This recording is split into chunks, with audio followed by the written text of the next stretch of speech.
মহুয়া মৈত্র আজ তৃণমূলের অভ্যন্তরীণ রাজনৈতিক সংকট নিয়ে ফের সরব হয়েছেন।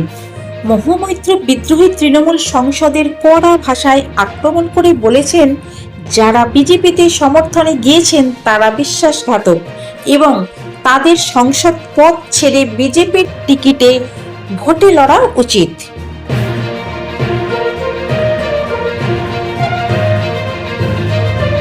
তৃণমূলে সংগঠিত রদবদল মমতা বন্দ্যোপাধ্যায় দলীয় সংগঠনে নতুন রদবদল করেছেন।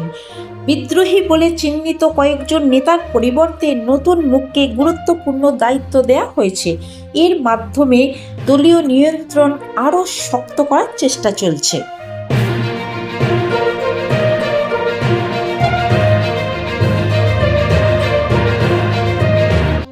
মন্ত্রীদের প্রশাসনিক প্রশিক্ষণ, নতুন মন্ত্রীদের প্রশাসনিক কাজ দ্রুত সম্পূর্ণ করার নির্দেশ দিয়ে বিশেষ প্রশিক্ষণ কর্মসূচি আয়োজন করা হয়েছে।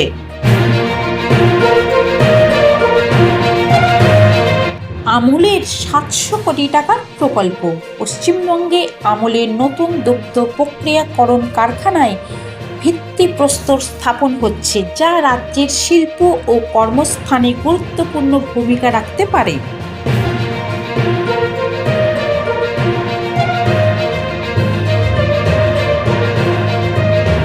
যোগ দিবসের প্রস্তুতি জোরদার। 21শে জুন আন্তর্জাতিক যোগ দিবস উপলক্ষে কলকাতায় বড় অনুষ্ঠানের প্রস্তুতি চলছে, যেখানে প্রধানমন্ত্রী নরেন্দ্র মোদী অংশ নিতে পারেন।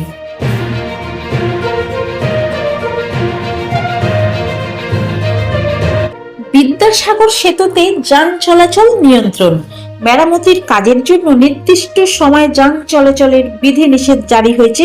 বিকল্প রাস্তা ব্যবহারের পরামর্শ দেওয়া হয়েছে।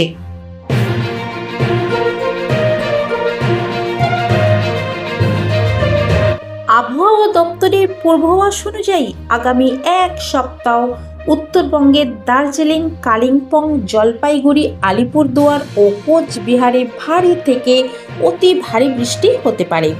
দক্ষিণবঙ্গে বজ্র বিদ্যুৎ সহ বৃষ্টি ও দমকা হওয়ার সম্ভাবনা রয়েছে, বিশেষ করে পূর্ব ও পশ্চিম বর্ধমান, বীরভূম, মুর্শিদাবাদ এবং নদিয়া জেলায়। কলকাতা ও আশেপাশের এলাকায় গরম ও অস্বস্তি কিছুটা কমতে পারে, তবে আর্দ্রতা বেশি থাকবে। বিকেল বা সন্ধ্যার দিকে বিক্ষিপ্ত বৃষ্টির সম্ভাবনা রয়েছে। আইএমডি জানিয়েছে, পশ্চিমবঙ্গে বিভিন্ন জেলায় বজ্রপাত ও ঝোড়ো হাওয়া 50 থেকে 60 কিমি ঘন্টা হতে পারে। মৌসুমী বায়ু আরও সক্রিয় হওয়ার আগামী কয়েকদিন বৃষ্টির পরিমাণ বাড়তে পারে।